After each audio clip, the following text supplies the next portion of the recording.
বাচ্চারা, আজকে আমি তোমাদেরকে কিছু ইংরেজি শেখাবো। আশা করি তোমাদের ভালো লাগবে এবং তোমরা এখান থেকে অনেক কিছু শিখতেও পারবে। তো ভিডিওটা শুরু করি। দেখো, দ্যাট ইজ, এটা তোমরা সবাই দেখেছো নিশ্চয়ই। That is a tiger.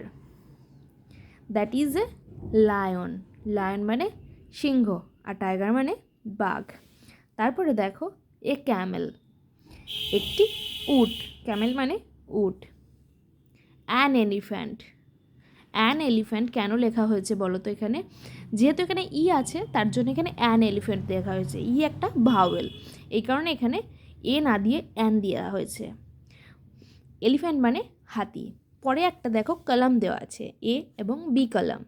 Camel মানে তো আগেই জানো, ওপরে দেওয়া আছে ক্যামেল মানে উট, লায়ন মানে সিংহ, এলিফ্যান্ট মানে হাতি, আর টাইগার মানে বাঘ।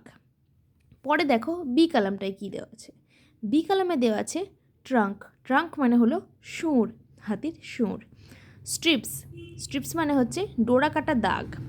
মেন মানে হচ্ছে কেশর। আর থাম্প মানে হচ্ছে কুঁজ। তাহলে কোনটার সাথে কোনটা ম্যাচ করবে বলো তো? সেটাই এখানে করতে হবে। ক্যামেলের সাথে কি ম্যাচ করবে? ক্যামেল মানে উট, উটের সাথে ম্যাচ করবে উটের কুঁজ। কি থাকে উটের? কুঁজ। থাম্প মানে হলো কুঁজ। লায়ন। লায়ন মানে সিংহ, সিংহের সাথে এখানে কি ম্যাচ করবে? সিংহের কি থাকে? কেশর থাকে। মেন মানে হলো কেশর। এলিফ্যান্ট।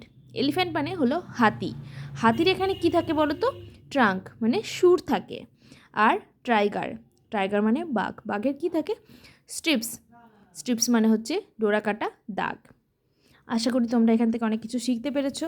ভালো লাগলে চ্যানেলটিকে সাবস্ক্রাইব করে দিও, কমেন্ট করে জানিও কেমন লেগেছে। আর লাইক, শেয়ার, কমেন্ট করতে একদম ভুলো না কিন্তু। ভিডিওটা শেষ পর্যন্ত দেখার জন্য তোমাদেরকে অসংখ্য ধন্যবাদ।